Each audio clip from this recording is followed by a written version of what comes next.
Well, the margin of error in US private credit may be disappearing with a harsh global backdrop. Investors are beginning to question whether the $1.8 trillion private credit boom is entering a more fragile phase. Let's get across the detail. Patrick William joining us from Rixon Capital. Welcome back. Thanks, Andrew. Now, in fact, overnight, with more evidence there that those funds, particularly in the US, seeing a spike in redemptions. Now, this is courtesy of what we saw with Blackstone's flagship credit fund, BCRED. Yes.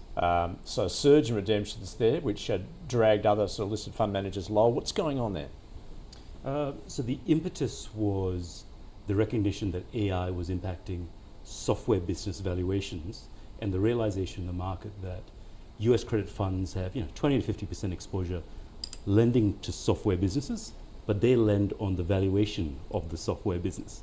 So you're looking at 40 to 50% of the assessed valuation. So if those valuations start coming down, you end up in a position where you can't recover the debt.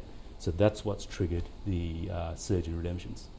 All right, where is this going to then, and what do investors do? I mean, because once again, it highlights the illiquid nature of private credit.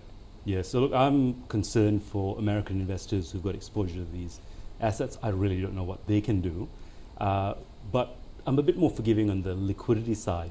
I always tell investors, you've got to read what's on the box. And the box says these are illiquid, unlisted funds that invest in illiquid assets and offer limited liquidity. And you're compensated for it by an illiquidity premium. So it's not entirely fair on those funds that they aren't able to meet those redemption requests because it's the nature of the asset class. So it's more the credit risk that is of concern rather than their liquidity policies. More broadly too, we had that example out of the UK late last week too with the collapse of Market Financial Solutions. What were the effects of that? Yeah, I think it's similar to the US market where people have lent on the basis that valuations keep increasing and earnings keep skyrocketing. So you to get money out the door in those competitive markets, lenders are going into higher LVRs than they normally would, 6 to 8 times EBITDA, 95% LVRs. But if the businesses don't grow or they go backward, you end up stuck between a rock and a hard place, and that's exactly what's happening. So, how does the Australian market compare then? Completely different. I was trying to think of a good analogy walking over here. I think the one I've come up with is think of chicken. The American European private credit market is fried chicken, a cardiologist's nightmare. The Australian private credit market is grilled skinless breast. Still chicken, right? Yeah. Still private credit, but Yep.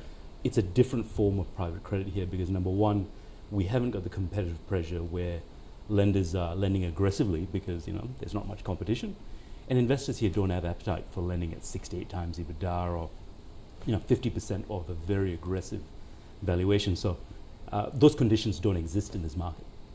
So perhaps we've been saved by the fact that we have a relatively immature market then. Very much so, very much so. And the other advantage we've got is we learn from these mistakes. So should the market boom here, investors and fund managers will know, let's not go down that path because we can see how it turns out.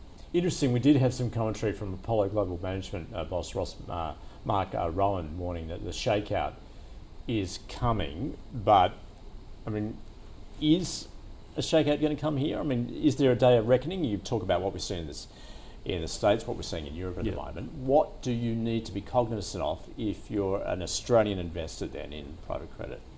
If you're a domestic investor, I think the issues, if you want to call it that, in this market is transparency and disclosure. So if it's a good fund, you're getting a good risk-adjusted return. What you want to ensure is that fund's being transparent with the portfolio, how they're being compensated, the fact they've got a third-party trustee. But in terms of broader risk, it's actually a pretty good market to be in. So I wouldn't be concerned. Who I would sympathize with is the Aussies who put money into the US private credit secondary funds that came through the Aussie market last year. So they promised 10 to 14% returns on the basis that they were buying loans off the BDCs like Blue Owl and Blackstone, BlackRock at 20, 30% discounts. Like it was a really good deal. As it turns out, it wasn't a good deal. That's probably the fair price. So you knock those valuations down by 20 to 30%, and then you overlay a strengthening Aussie dollar, you're probably going to get a 6 to 7% return.